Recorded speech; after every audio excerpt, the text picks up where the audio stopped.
Друзья, всем приветик! Меня зовут Виктория, добро пожаловать ко мне на канал. И сейчас мы находимся на кухне, сейчас 6:50 утра, и я сегодня вылетаю в Португалию к брату. Ура! Я просто очень счастлива, хотя я не спала почти всю ночь. Меня будила кошка, она там сидит. Не знаю, куда она намылилась, это у нас хозяйственная часть. В общем, она разбудила меня в 4:30, а спать я легла в 12. То есть я вообще почти не спала. Вот сейчас готовлю себе тортилью, и мы выезжаем. Я расскажу вам безумно интересную историю. Друзья, обещаю, это прямо невероятная история, как мой брат переехал в Португалию. Денис сказал, что я обязана просто это рассказать. Билеты на Ryanair до Португалии, вот из Аликанте до Лиссабона, стоили, внимание, 4,99 евро. То есть, 5 евро, короче, попросту говоря. Но я заплатила больше, потому что я еще беру с собой багаж. В Ryanair за все, вообще за все дополнительное нужно платить. Даже если вы не распечатаете, например, посадочные, то там с вас возьмут за это деньги. В итоге у меня билеты туда-обратно с багажом вышли 50 евро, причем 40 евро это за багаж. Парфюм, в котором я собираюсь сегодня лететь, это Tom Ford Eau de Soleil Blanc. Друзья, начну вам рассказывать историю брата моего, как он туда переехал вместе со своей женой и с собакой, с Фридой. С маленькой такой собачкой. Этот прикол в интернете, какой город изменил вашу жизнь, Ухань, вот это прям как нельзя лучше подходит для этой ситуации. Как вы помните, где-то в конце 2019 года какой-то китаец в Ухане сожрал мышь, как предполагают, и началась пандемия. Но мой брат в это время планировал поездку в Европу, просто путешествие, они каждый год ездят. Они собирались выехать в феврале. И если вы помните, то в феврале, ходили какие-то слухи, что-то кошка орет, какие-то слухи, что что-то там в Китае происходит, какой-то ковид, коронавирус. Нам казалось это каким-то приколом, какой-то страшилкой. И мы не относились к этому серьезно в феврале. И вот в феврале мой брат выехал в Европу. Они на машине поехали из Питера через Германию на пароме. И к марту 2020 года они приехали в Португалию. И вот здесь, как вы помните, стали закрывать города, стали страны целые закрывать. Виза у них закончилась, но автоматически она продлевалась, потому что для всех, кто там застрял, визу продлевали. И, в общем, к июлю их открыли границы, они могли ехать, но они должны были в каждой стране отсидеть 2 недели на карантине. То есть они посчитали, им ехать надо было месяца 2 или 3 до дома. И они подумали, что подождут еще. В общем, ждали. И где-то к августу-сентябрю мой брат сказал, он говорит, слушай, если мы ждали какого-то знака, чтобы остаться в Португалии, то, по-моему, это именно он. И они принимают решение. У них, надо сказать, что в Питере был таунхаус, у них в Питере осталась одна машина, все вещи. Я приезжала к ним домой, и знаете, просто когда люди уезжают в отпуск, но они же не думают, что они не вернутся больше никогда туда. Там что потом меня прямо аж как-то мурашки по коже от этого бежали. У них на прикроватных тумбочках остались такие стаканы, знаете, с водой. Ставишь себе иногда на ночь, и вот они остались. То есть люди думали вернуться. Какие-то еще бытовые вещи, которые люди оставляют, потому что думают, что вернутся. И вот это, конечно, поражало. Все, друзья, продолжение дальше. Мне уже пора выбегать. 1, 2, 3. В общем, друзья, фишка лоукостера в том, что вас, конечно, никто не повезет, рукавов вам никаких не присоединят. Вот сейчас я сама спустилась и иду пешочком по улице. до самолета. Сейчас мы его еще подтолкнем и взлетим, наверное. Вот такая вот дорожка нарисована.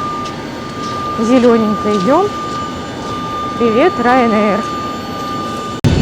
Мы сейчас с Денисом в аэропорту прощались, он мне отдал ЦУ.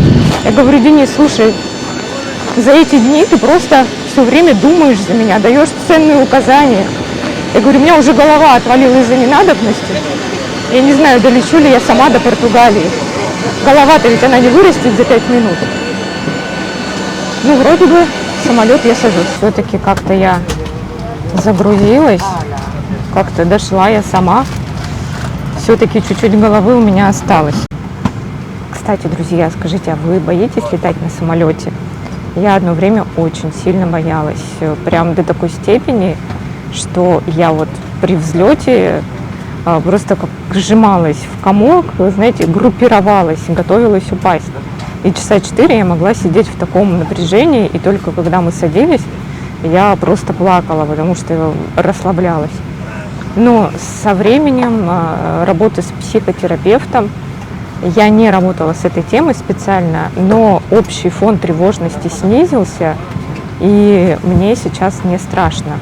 Я не то, что сейчас считаю и уверена, что самолеты перестали падать. Нет, мы все знаем, что это случается, но я умею себя успокоить до нормального состояния, чтобы спокойно сидеть.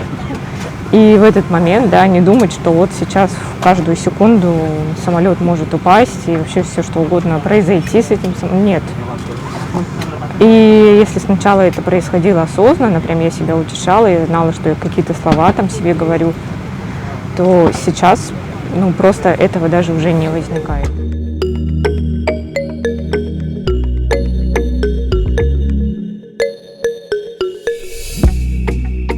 Нечем дышать просто. Я не знаю, слышите ли вы вообще меня через эту маску. Пока никто меня не трогает, я посижу чуть-чуть. В общем, тест у меня, кстати, негативный, так что я абсолютно здорова, я никому не опасна. Что еще хотела? По поводу, наверняка у всех этот вопрос возникнет. Мой брат работает на удаленке. Он всегда работал на удаленке, он не перевелся во время ковида, а всегда так работал. Поэтому я говорю, идеи о том, чтобы жить на 2 страны, у них уже были. Но в итоге, видите, получилось, что они живут в одной стране, в Португалии, им все нравится. Да, расскажу историю переезда моего брата с женой. Они уже там. Их все имущество в России, вплоть до, понимаете, прям до самых-самых обычных вещей, типа носков там лежат. Ну, не забирали их люди, в общем. И они оформили доверенность в консульстве, нашли покупателя, они сами нашли там через риэлтора, и они продали свой дом. Машину у них купил Денис. Мы перевозили все их вещи. Ну, я имею в виду, у Ульяны куча там всяких ваз, была куча пледов, куча декора всякого. В общем, мебель оставили, все вещи перевезли, вплоть до, ну, вот их, которые они носили, что-то раздали. И в итоге они так и не вернулись в Россию вообще больше. За 2 года ни разу. Они купили квартиру там сейчас, в ипотеку, естественно, на 20 лет ипотека у них или на 30. И машину там Ульянке уже купили, одежду какую-то, да, и в общем, все купили, и жизнь, вот это реально новая жизнь, на мой взгляд, вот это она так и называется. У нас, конечно, такая за Денисом смешанная жизнь, с новизной, я бы сказала, а вот у людей прям реально перевернулась вся жизнь, благодаря китайцу в Ухане.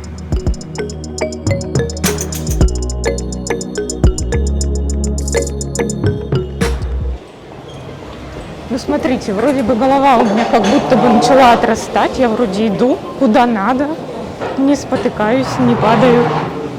Во все двери прохожу, в которые должна. Все хорошо. Все, на самом деле, друзья, в Питере мы живем с Денисом довольно, как это сказать, ну, не совсем мы прям отдельно, мы вместе живем. Но у каждого из нас дела, мы их делаем, мы встречаемся, так сказать, вечером дома. И я чувствую себя довольно независимой женщиной. Но эти дни просто, вот эти 3 недели, у нас еще одна машина на всех, и мы очень связаны. И я, конечно, чувствую себя прям очень зависимой. И говорю, как будто бы у меня немножко головы нет. Ой. Да, это чувство, когда у тебя голова есть, оно, конечно, приятное. Почему кого-то отправляют в какую-то сторону? Блин, никого не вижу я. Где все, кто меня встречают? Привет! А, я не знаю. Наверное, какой-нибудь кот будет. Ой, я тебя потрогаю. Блин, все, я сейчас. Наверное, какой-нибудь кот покажем. Сейчас. Там брат, ура, блин, друзья, вообще не могу.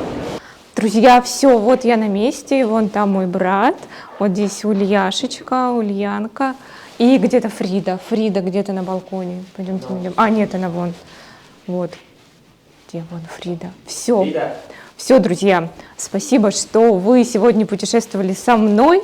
Подписывайтесь на канал, ставьте лайки, пишите комментарии, пишите, боитесь ли вы летать. Или как-то вы справились с этим страхом. Блин, я уже гуляю по квартире. Все, друзья, всех целую, всем спасибо, всем пока.